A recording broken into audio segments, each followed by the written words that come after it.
ఆలోచన చేయమని అడుగుతా ఉన్నా. మరోవైపు మీ బిడ్డ సంవత్సరానికి 70,000 కోట్ల రూపాయలు ఇచ్చే కార్యక్రమం కూడా చాలా కష్టపడితే వ్యవస్థలో విపరీతమైన మార్పులు తీసుకొస్తే, ఎక్కడా కూడా లంచం అనేది లేకుండా చేస్తే, ఇంతగా పారదర్శకత చేస్తే, కష్టపడితే 70,000 కోట్ల రూపాయలు ఇచ్చే పరిస్థితి మీ బిడ్డ చేస్తా ఉంటే, గతంలో ఏమీ చెయ్యని ఈ వ్యక్తి, ఏ స్కీము పెట్టని ఈ వ్యక్తి, ఏ మంచి చెయ్యని ఈ వ్యక్తి, గత చరిత్ర అంతా కూడా మోసాలకే పరిమితమైన ఈ వ్యక్తి ఈరోజు మీ బిడ్డ 70,000 కోట్లు ఇస్తా ఉన్నాడు సంవత్సరానికంటే, లేదు కాదు 1,26,000 కోట్ల రూపాయలు నేను ఇస్తాను అని అంటా ఉన్నాడు అని అంటే, ఆలోచన చేయమని అడుగుతా ఉన్నాను. ఇది అయ్యేదా? మళ్ళీ మోసం చేయడం కాదా అని ఆలోచన చేయమని అడుగుతా ఉన్నా. రాజకీయాలలో ఎప్పుడైనా కూడా ఒక్కటి గుర్తుంచుకోండి. ఎందుకనంటే మీరంతా కూడా రేపొద్దున బావి లీడర్లు కావుతారు. ఈరోజు మీరు చేస్తా ఉన్నవి సేవా కార్యక్రమాలు రేపొద్దున మిమ్మల్ని అందరినీ బావి లీడర్లుగా నిలబడతాయి.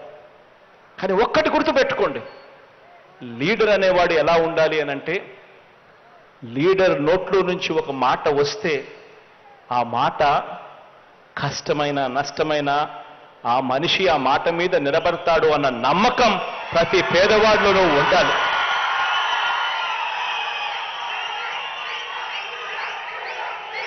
ఆ విశ్వసనీయత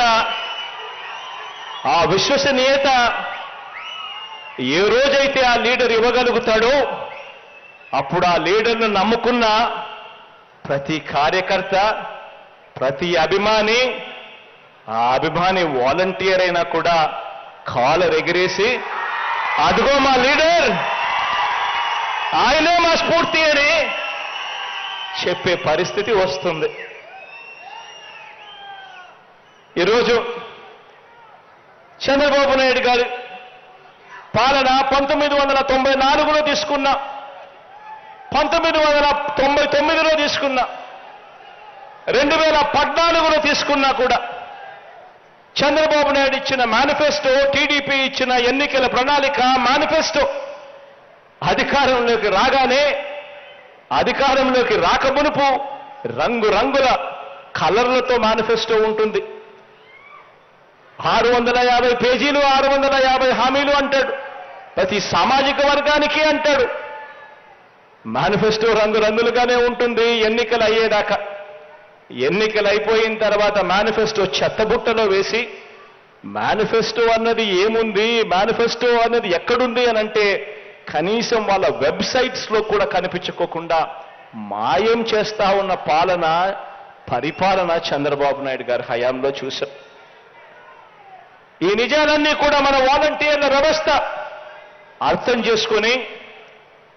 చేసుకొని ప్రజల కోసం, ప్రజలు మోసపోకూడదని, ప్రజల కోసం ప్రజలు మోసపోకూడదని బాబు మేనిఫెస్టో రంగుల్ని ప్రజలకు వివరించాలి, ప్రజల ముందు ఉంచాలి. ఇవన్నీ ప్రతి పేదవాడికి తెలియాలి, ప్రతి అక్క చెల్లెమ్మకు తెలియాలి, ప్రతి రైతన్నకు తెలియాలి.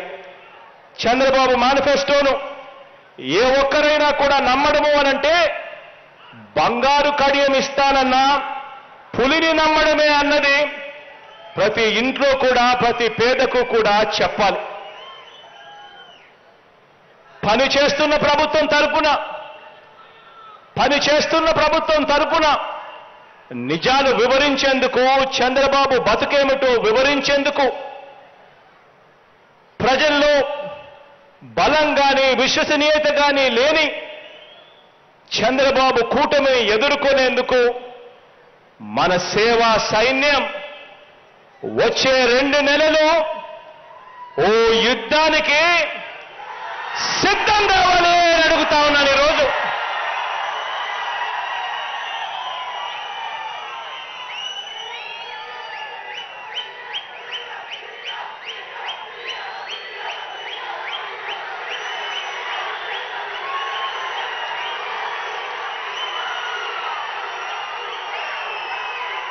పేదవాడి భవిష్యత్ కోసం నిలబడడానికి మీరు సిద్ధమేనా అని అడుగుతా